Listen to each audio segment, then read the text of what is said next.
ഇങ്ങനെ ഒന്ന് രണ്ട് കാര്യങ്ങൾ ഒരു സ്ട്രൈക്കിംഗ്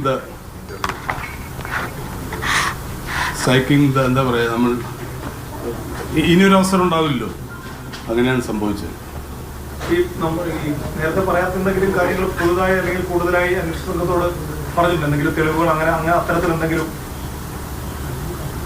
ഞാൻ മാധ്യമങ്ങളുടെ മുമ്പിൽ പറഞ്ഞിട്ടില്ലാത്ത ഒരു കാര്യം, എന്നാൽ മാധ്യമങ്ങൾക്ക് അറിയാവുന്ന ഒരു കാര്യം, ഇത് ആദ്യം വന്നത് ഒരു ചാനലിൽ അവർ ഹേമ കമ്മിറ്റി റിപ്പോർട്ടിനെ കുറിച്ച് ഒരു മാരത്തോൺ ചർച്ച സംഘടിപ്പിക്കുകയും, അപ്പം ഞാൻ കൽക്കട്ടയിലുണ്ടെങ്കിൽ ആ മാരത്തോൺ ചർച്ചയിൽ എന്നെ ഉൾപ്പെടുത്തണമെന്ന് വിചാരിച്ച് ആ ചാനലിൽ എൻ്റെ ചങ്ങാതിയായിട്ടുള്ള ചാനൽ റിപ്പോർട്ടർ എന്നെ വിളിക്കുകയും, അപ്പോൾ ഞാൻ കൽക്കട്ടയിലില്ല,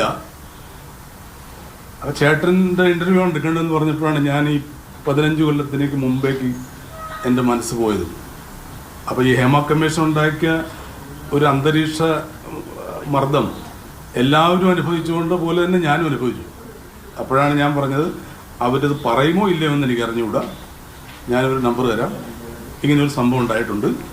അന്ന് ഇവിടെ ഒരു 8-9 പേർക്ക് ഇത് അറിയാവുന്നതാണ്, അവരുടെ പേരൊക്കെ ഞാൻ പറയും, അത് ഞാൻ പേരിപ്പോഴും നിങ്ങളുടെ മുമ്പിൽ പറയാൻ സാറാണ്.